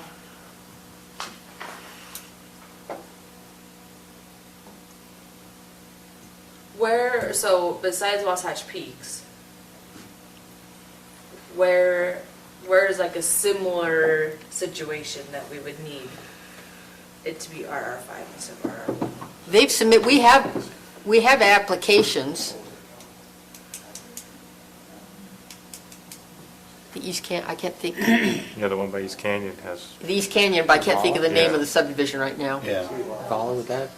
Yeah, Be Elquist another Estates is situation? Yeah, Ravala Okay, would, so, East Canyon would? so 160 Elquist acres? Estates, if we do it like it's written right now, they would not have to fence. Because there are 5. Except in the You would front. change it so that they would have to fence. Except in the front, Right. But those lots are already established. but it's still, 2 new lots, they would not have to fence. Ravala? Elquist. Why can't we just Their say development that, agreement, yeah. why can't we just say when it goes from greenbelt to not greenbelt, that's when it does? Because it may not go from Greenbelt to not Greenbelt, they might do. So let's take Whittier Estates for an example. So Like West phases Peaks. 1, 2, and 3 are all acre lots or under. So So remind they're me all where Whittier RR1 Estates or is? under. Phase 4 is in RR1 Peterson. and H20. So, but they're 5 acres or more on those lots. So all of the lots stretch all the way back, if you remember correctly, all of those lots in phase 4 of Whittier Estates have more than 5 acres. But they're in the RR1 zone, But they're in the RR1 and A20 zone. so they only have to fence off their RR1 part? I mean, that's No, this says a residential subdivision within that RR1. one zone, and so that, they would have to fence. Right. Unless, but you kick it out, the lot size would kick it out The lot size would. later on. Lots within a subdivision that are larger than 5 acres Yeah. Fencing in is not size, required. fencing is not required. Right, so those lots, that lot size would stick out those lots that are larger than 5 acres. So phase 4 would be excluded by Correct. lot size. However, the rest of the subdivisions, all 1, 2, and 3, would be required to fence up, then put a fence up. It's not around each lot, around the development. Around the development. So where would that fence go? So basically, well, it would go, All the way, yeah, all the way around the, They'd have to do the whole development, even phase 4? but only the lot owner would be responsible for the maintenance. yeah. That's how you That's read a it. development. All the way around phase 4. So we're not, I mean, we're talking about, this is, and where is this? This is in lot development, so this is under, in the subdivision code, under the lots. So the design of the lots is gonna be, it's under 1242, so the subdivision layout.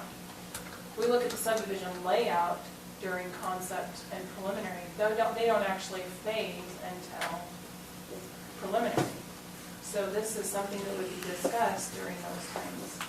But I before have a building question. permit. So let's take something like Whittier Estates, where there's like a road and there's a bunch of houses and there's 2 houses on the end. Who's responsible for the fence? Like, we decide about the maintenance, is it just the 2 houses that are right adjacent to the fence? Okay. Yeah, I feel like we're beating a dead horse, I'm not sure if we're getting anywhere. I know,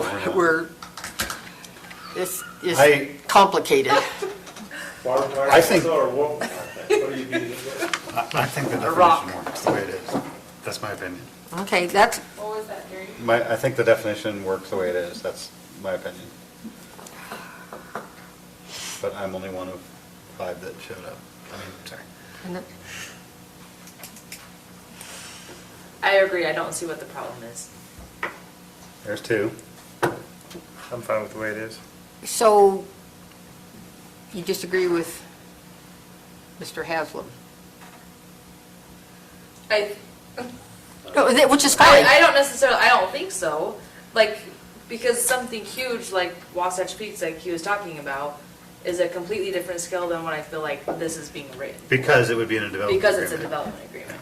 It is, but not all, I don't know if all, if that Beast Canyon, will they have a development agreement? I don't know, and if they don't, then it's a standard subdivision, is my understanding.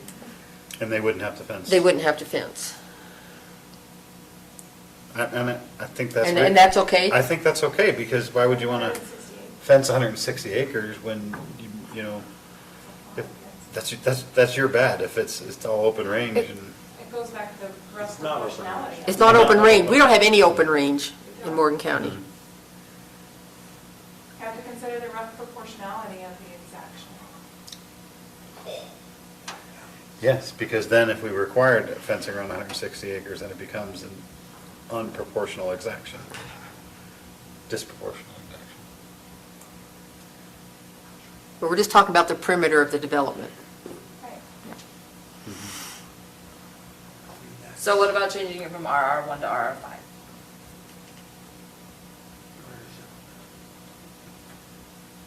Like, does that help the situation?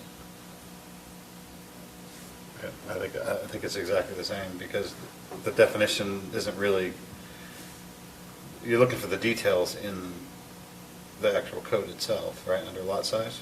That's where it's going to be applied, not under definition. Is that right? Is that correct? Yeah, again, I think you We need a need to go drawing. back to what the purpose of it is. What's the purpose of in implementing a fencing ordinance? And I think Mr. Haslam said exactly that, is you had a development that was doing small lots, there's small lots in the Cottonwoods, and those developers took it out. So if that's the case, the Cottonwoods, if it was zoned R120 or RR1, it would be required to put a fence up around that development. And so that's what this ordinance, the way that it's written, would require that now. If they were to come in and have the exact zoning that they're asking for, or that it is now, R120 and RR1, this would require them to put up a fence. Does that make sense? If that's the problem, I think I got it. right, that's, I think. And I guess the problem is a developer, that's one problem, because it also is a developer coming in and fences get torn down in developing it, and it may be large lots, but that's, if they tear down an existing fence, that's a completely different situation. So what's the solution? I go back to, there's a lot of code and state law about fencing, and who's responsible and who isn't, in various personal property situations. We're trying to write an ordinance. Just for a subdivision. New development that comes in, but they should fence around anything that's less than 5 acres to protect that agricultural. Lots less than 5 acres. Lots less than 5 acres. So, And so we're just trying to protect that agricultural by having them put that fence up. With several other stipulations that we've been talking about. so what would be your recommended changes? You know, possibly that in the definition, just do RR5 and lower. What would that change? I mean, I'm fine with that if you think that's. Gonna- Because the lot size, they're talking about 5 acres, the other trigger. Okay. No. For lots in subdivision that are larger than 5 acres in size, so. So if you do the subdivision in RR5, that would also trigger it.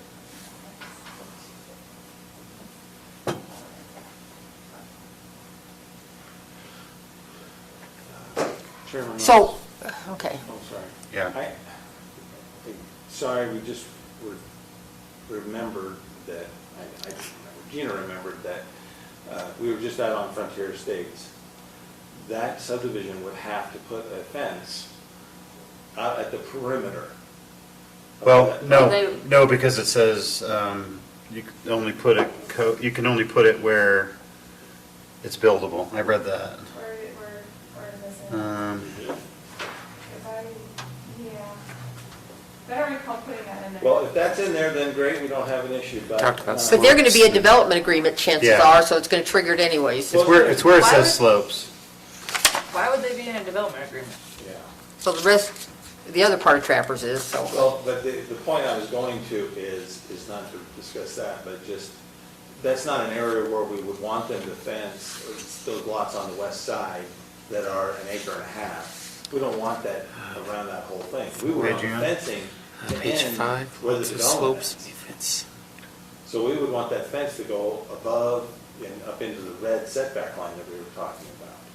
So we would like to add, and just get your thoughts, we'd like to add something Sensitive along those lines, that that land fence regulation. may be at the perimeter, shall be at the perimeter unless Topography or something. topography or geological. Geological has- by mutual yep. agreement. Yep. Are you okay with something, adding Yep. something to that effect? Yep. So it already says on page 5, it says lots with slopes. Fence may be built upon a slope greater than 15%, but fences shall be located only upon areas constituting usable land unless otherwise approved by the planning department. That's not in our subdivision ordinance, though. That's in 8637, which is which is our supplementary code. So we're not going to be looking at this or requiring a developer to put a fence in according to these provisions. The provisions are outlined in Okay. the subdivision code. So if it's something that we are going to require, say, for example, Frontier Estates to put their fence in at the boundary line, or the setback line, that 25-foot or 30-foot setback line of that geologic hazard area, then that would need to be explained and required in the subdivision ordinance. Make sense? So we have to add a line for Right. this only, we'd have to Provide add that something flexibility in that situation. to geologic sensitive areas. Right. A fence may be required, the planning commission may require a fence to be installed at the boundary lines as indicated in the geologic hazard, I don't know, I mean, Well, or just around the building envelope. we're just on the, Just And around the developing, the developed area of the lot. and maybe that helps answer the question regarding maintenance as well. If they want to put it all the way out, they can, but they can also put it here. We'll work on some language on that. Yeah. If that's, makes sense.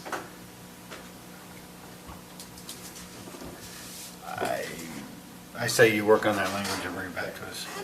Make a decision then. No,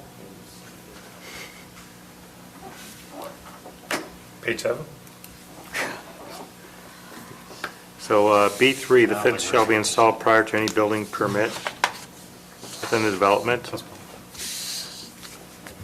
So we're talking livestock fencing, right? The fence shall be installed prior to any building permit issued within the development. Does that, I think it makes more sense, any occupancy permit or, and I understand what Mr. Haslam, was that his name? I believe so. Was he from Summit County? Come down from Park City? Decision. We're not gonna- But it would be incumbent upon the developer to make his operations as efficient as possible. States, geologic I feel zone. like If he wants to put the fence in first, or if he wants to deal with getting the cows off his land Protecting that. while he's doing that. Let me throw out to you that part of the reason we put in at building permit. We thought maybe recordation of the final plat would be too soon, that, no, it's not really anything there yet, so no big deal. We can hold off. If we wait till final occupancy, then I've got people that have built homes and are moved in, and I have to say to them as the director of planning, that you can't move into your house, there's not a fence over there. And I don't want to get them to that point. By putting in a building permit, they're, all right, you put up the fence, and it's a perimeter fence, so they should be able to work inside of that by this time, by that point. So if we put it at final occupancy, it just leaves no wiggle room. And that's a tough situation when people are closing on homes, there's a lot of pressure, and I hate having anything at final occupancy at more than we absolutely have to. So if you have a 15-year build-out, which isn't atypical, and they put the fence in first, And the fence is estimated to last 5 to 10 years? Issuance of any building permit. Right, but by the time you get to the end, that fence is essentially worn out at that point, too. So, Maintenance. yep. Sounds like there's a few more things to discuss. Mr. Chairman, Well, do you want to go to occupancy or? Before the first one is, Yes. Before the first occupancy. in other words, you can build the homes, but you're not going to get a occupancy permit until that fence is all the way around. So if they want to go in and grade and do all these things that would be easier to do without a fence up, then that would probably be fine. But then by the time we're doing final recordation, it has to be there. You're talking about final recordation or final occupancy? Kind of like the first recordation basically is, actually, it wouldn't be final recordation, it would be first occupancy, it would be occupancy. So, if you have a 10-lot subdivision, we're not going to let anybody move in until the fence is up all the way around, but if it's going to take you a couple years of grading, I mean, you know how long it takes now to get things going just because of the labor shortage and whatnot. At least the fence isn't there just rusting in the Utah. Well, it's a building permit. Yeah. The building permit, Yeah. because all the infrastructure has to be put in that before the building permit is issued, so. Can they even We like are do grading not. and stuff though without a building permit? Well, landscaping and grading around the house and not eventually. No, but I'm talking subdivision construction. Subdivision, grading, that would essentially already be done. Even before the building permit? Okay, Mass grading has to be completed before okay. a building permit is done. Mr. Chairman, I think we're ready for a motion. Yes. I move that we postpone this until our next scheduled meeting. We have a motion, do we have a second? I'll second it. Any discussion on that motion? All those in favor? Aye. Aye. What? Aye. Well, what? What would you like staff to do with this draft? Address all the issues here that we discussed tonight? Yeah, so the issues that we have agreed upon, we have an agreed upon definition, and then we need to add a geologic exception. And then we'll have further discussion on what Chris was just talking about as well. So those are really we need to see the geologic thing, better understand the trigger point. And the language for the type of fence, Yeah. Wasn't there also like an the opt-out maintenance, Yeah. Yes, mutually agreed upon. mutual? yeah, and maintenance. Yeah. So, so once we see all that, I think it will make a little more sense. Okay. Item number 7. This is another code amendment. What we've done per the planning commission's direction is modified the design standards to be applicable to all commercial zones, to commercial and industrial zones that are in the county. So the design standards that were created for the town center took some minor tweaking, just some word changes where there's references to town center versus specific other zones. And really, that was about all we changed from a staff standpoint, a few edits, and some other changes that came from Sterling Codifiers, our code company that gave us some minor corrections to the ordinance. But anyway, some small word tweaks. And Does that then go back to the design centers for town center? I mean, they just. It don't- would not, this is only for this Okay. adoption, we need to go back and make those corrections, but they're mostly minor. Anyway, so we modified that and then tried to write it so that it would be applicable to all the commercial and industrial zones in the county. Commercial and industrial. What's different from town center? Almost nothing. I was looking for the something and I didn't see it, that's why I'm. Well, changing town center zone to commercial and industrial zones. Yeah, the is a names. significant part of the changes.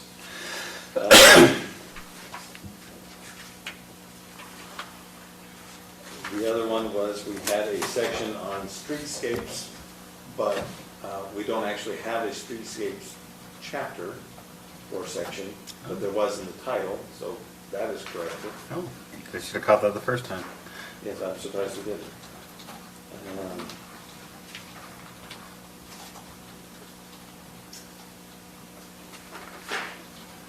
Good to see that there's some fence standards in here as That well. is significantly the changes.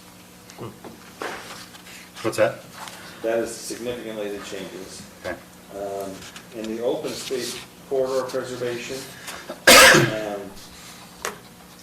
no, all we did there was remove the references to the town center map, because obviously that wouldn't be applicable, but we still kept the standards, but we're still recommending that they provide for trails and landscaping and creating open space corridors in those areas where applicable.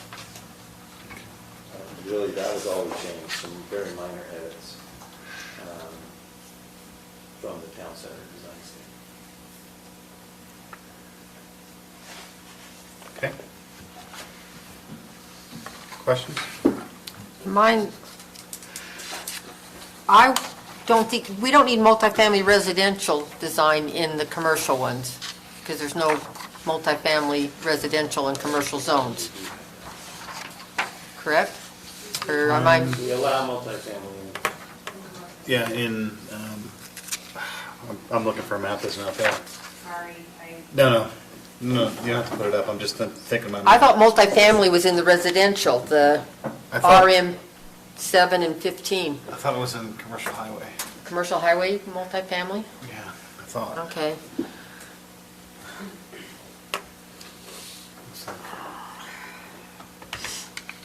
I want multifamily where its own zones, but There are some specific multifamily zones, but there are also multifamily allowed in the commercial use table. Where That's is, what I checked. where's our commercial zones? I'm getting tired. have they been codified yet? Yes. Okay.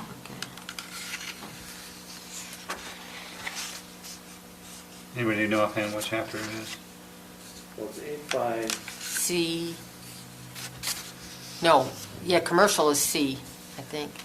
8.5. so multifamily is allowed. There it is, Pepsi.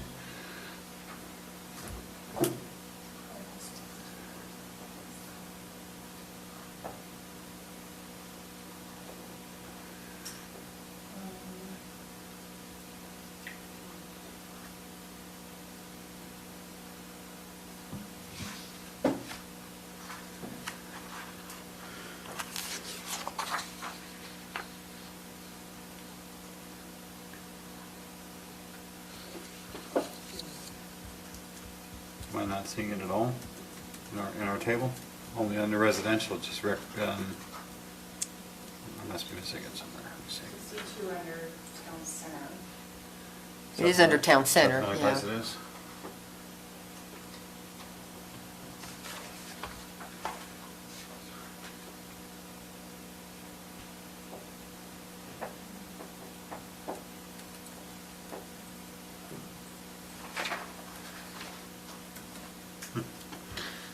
I swear I checked that and then I don't know what I was looking at. So, Okay, so it's only in town center, so we can just strike that. strike one. The Multifamily. multifamily. It is, where is it? What page? Page. Roman numeral 4, is that what it is? Thanks. Where were we on that one, Sterling Codifier? So we're taking out all of? Yeah, because it's not, there are no multi-family Start on page 8. allowed in commercial. So just all of 4? Roman numeral 4?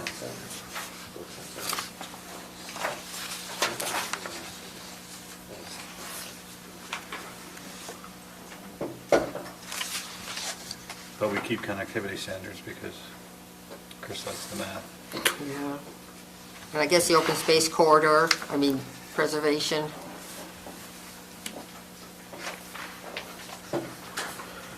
Does that get rid of all of our I mean, are there no more residential other than under 4? Yeah, that was.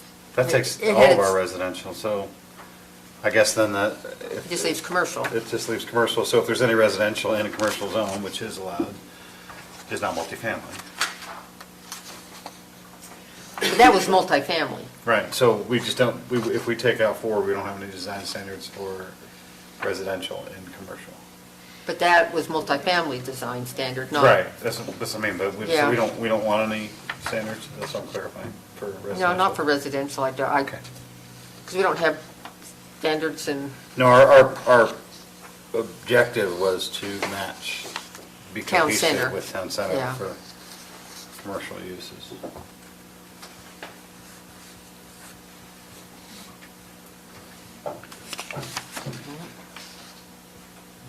You guys agree with that? We're talking about 2 zones in the county here, so 3. Really, this impacts the ones right next to town center. No, this would impact CB, NC, CS, CH, GC, BP, TPC, MGC, PC, LM. Yeah, PC, that's, So it would impact all the commercial and industrial zones. So now we have industrial standards for buildings in the industrial zone. okay. I'm sorry, under residential and commercial, this is probably, there is residential care facilities, recreational vehicle parks, residential units as part of a mixed-use development. that's only in town center. And then there's retirement home assisted living. So But there- those are the residential uses, and the residential care facilities is allowed in commercial use. Right, is that multifamily? That's not multifamily. Multifamily. And do we want to, Or, like, for example, let's take, when the Smiths rezoned that to neighborhood commercial, they rezoned it to a retirement home assisted living, or they rezoned it to neighborhood commercial in the hopes to build a 55-year-old community there. So by removing the residential. it's multifamily, not residential. But it's not residential. And we don't have standards for residential developments, Yeah. No, It's so a just our single- building code. just, So do you want to leave the multifamily standards in there just in case, but you, or no? I heard no earlier, so. yeah, I don't think it's I just necessary. wanted to clarify that there is some. I think you'd get pushback if you tried to hold those standards to an assisted living. They're saying, no, we're not a multifamily Yeah. And there is some plans for that. We're more concerned about, not more concerned, but the intent of this was the commercial. commercial, buildings that- yeah. Because it's primarily commercial, there's not, if there is residential, it's, like an assisted living. Right. Bailey made a good point. If you look at Riverwood Cove Yeah. here in Morgan City, they are duplexes, but they are considered a retirement. But they're not multifamily. Well, they're. A duplex is not a They're multifamily. Duplex, yeah. It's not? It's a duplex. We're splitting Duplex hairs. not considered a multifamily? No, I don't. I guess you can. I would You can consider leave it a in- duplex multifamily, but I wouldn't consider a retirement home multifamily. So I don't know. I don't know. I'm just If you saying want to leave it in, that's fine. that- It's probably not hurting anything in there. Yeah, it's just adding pages. It's adding pages, yeah. And I don't know, it's a toss-up. Can the planner contribute to this conversation? Absolutely not. Sure. Just kidding. Boarding Terry. houses would be something like TPC for educational purposes, it's a permitted use. Would that be considered multifamily? No, I don't see a dormitory wouldn't. That's, Okay. I don't, I don't know, there's just different, there's always more than one way. and that's fine. So. If it's not going to It hurt, doesn't hurt anything by having it in there. leave it in. Yes, sir?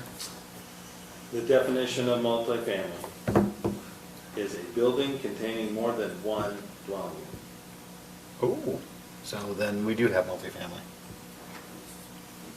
uses, potential uses in commercial highway. Yeah. I mean, it's okay. It's just a lot of pages but it's just pages. Digital, we don't even print it anymore. True. Okay, so So it's back in. back in. Back in. Are you tracking? You following? Any other discussion? I do have one quick question on it. So if it's back in, it is back in, right? It's back in. In almost every place, you said 10 or more units, but on page 11, that paragraph 3, and this just has to do with multifamily, blah, blah, blah. It's with more than 10 versus with 10 or more. In other words, so just to make it look like everything else,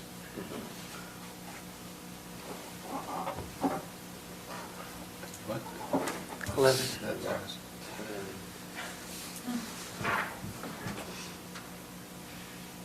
So it should be for projects with 10 or more units. right, so if you look at paragraph 6, if you make that one look like paragraph 6 or whatever, then it will match all the other ones in there, because that was the only one that was with more than 10, so it starts at 11, or I guess 10.00001. Like we're paying Sterling codifiers, I didn't catch that one either. Yeah. Oh, we're not.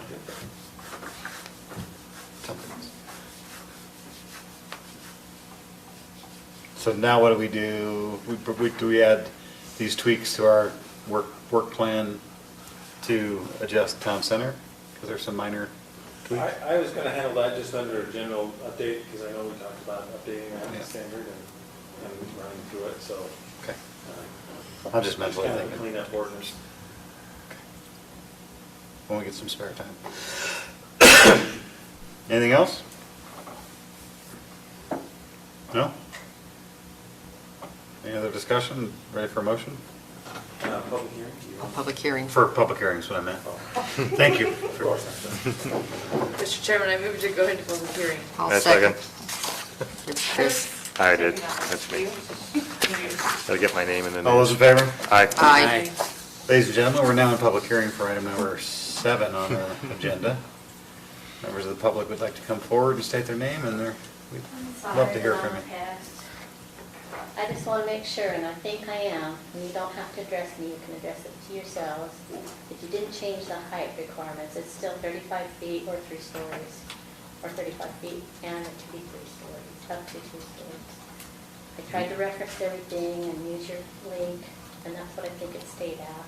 I just want to make sure, because that was my biggest concern before in the town center, was the height of the buildings.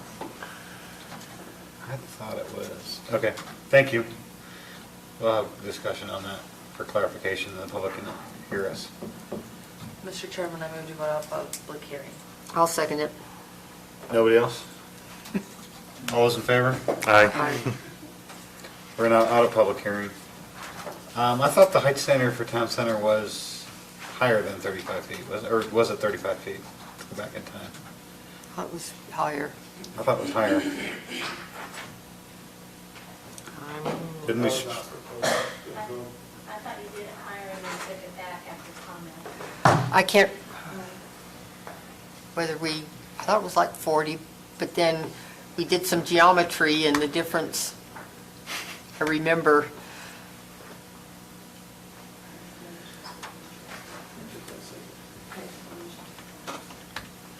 Because the height was in a different section of the code, so it was not applicable to the design standards, so we did propose no changes there, if I'm remembering correctly. It was in town center zoning, right? It was in the town center zone, and all these commercial zones have their separate height standards that are in 85C4.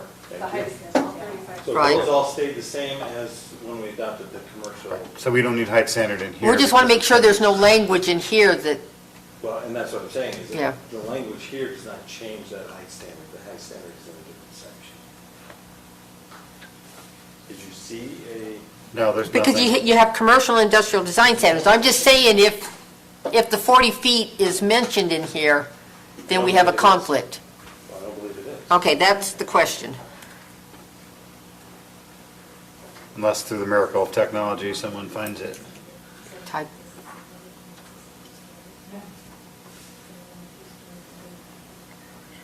Well, but that design standard, the vertical separation requires it gets in at 2 stories. That's not proposed ratio. Yeah, I don't see anything in this I'm proposal. looking, yeah. Just to clarify for the record, so there is a standard for vertical separation for anything over 2 stories, but that is a separate requirement from the overall building. So I might have a 3-story building, and I will have to show vertical separation between the second and third stories. But my height limit is still 35. Right, that's still a design, that's just a design standard to make it look different, Correct. but it's still It's the just- same. It's just affecting the design, not the overall height. If it was under 2 stories, then that design standard wouldn't apply, but it would Right. also be below. We just don't want to make our 3-story buildings look like high rises, that was the intent. Correct. Okay. Okay, now where are we at? Anyone? Yeah, I'm- Does this require a motion? Trying to get.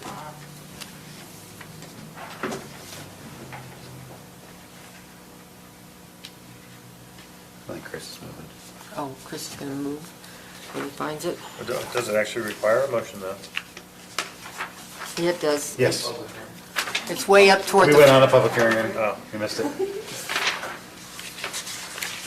find this. Right behind the...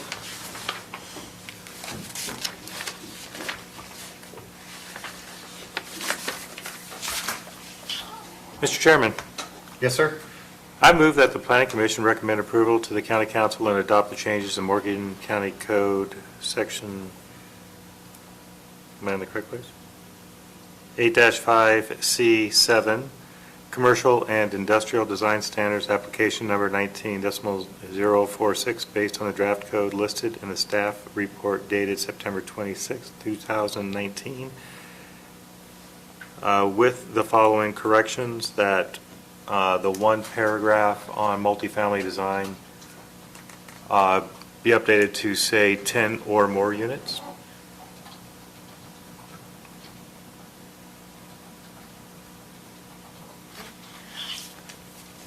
That's it. We have a motion, do we have a second? I'll second. Okay, any discussion? All those in favor? Aye. Opposed? Okay, on to item number 8. Business staff questions? Nothing? Okay. Sorry, I had written it down. Nothing major. I did want to ask, I've had it on my to-do list for a long time. Would you guys like to have your contact, your individual contact and emails available to the public? No. I say yes. So, and here's why. We've had this discussion with Brent Bateman before. The public, there is, lots of people do it. And that's the reason why we asked for you to create, not you, but Bill or staff at the time, to create county email addresses for us. And I don't have a problem with my county email address being out there. So I would say no to phone numbers, but I would say yes to make our county email addresses. I didn't know I had a county email, so. You probably that's don't fine. You yet. probably so don't. we can give Jeremy and get you. But not my own. Have them created for you. Yeah. We'll I think create you Jerry one. has- Here, you have I have one, yeah. And Jeremy may have created those already. I think he has. I think you created them before you came on. Yeah, So we, before Dustin started. yeah, we may have to get I those. think even before Chris, but She came 'Cause on I before still me by get, 2 I get seconds. county emails periodically, to when it's all. when it's all, yeah, so, I do too, job announcements, yeah. when something's for sale, bake sales. When you have your parties.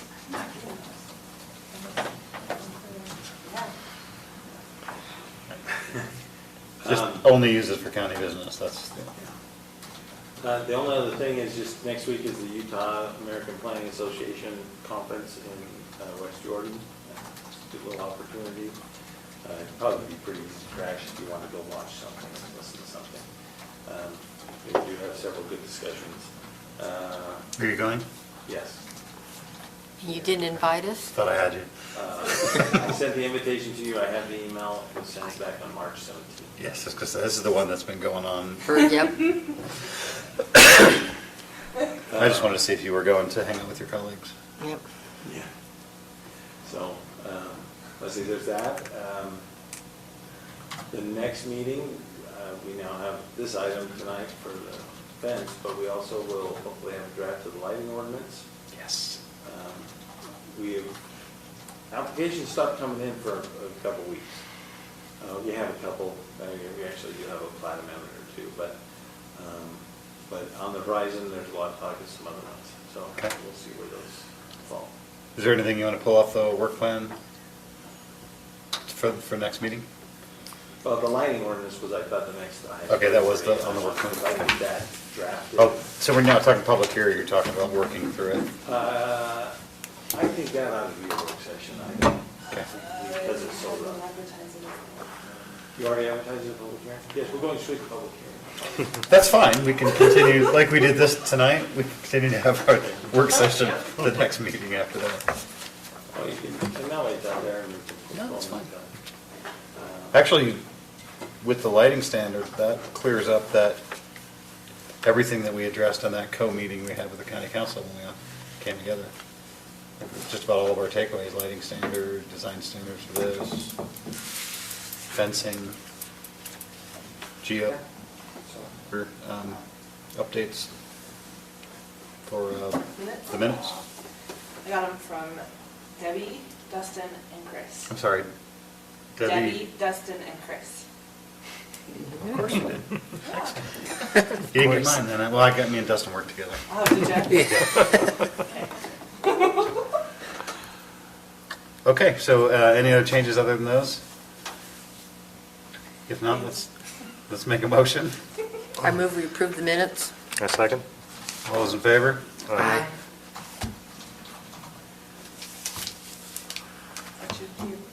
So moved. So moved. We're gonna sit here all night. Second. I didn't, I can't read that, I don't. So how are they doing it? We decided to do. That's right. I didn't see that. Well, no, it has instructions. Oh. No, you have to. We don't have. You have to set up a briefing for us later. Nope.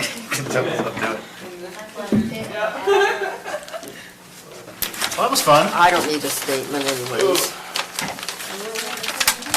This will end up in the garbage. You know, it's a good meeting when your watch beeps at you for 3 times saying, get up and move, right? Move. Extra in your paychecks. You what? You'll see a little something extra in your paychecks. Are you? Yes. I think there is a little extra. Excuse me.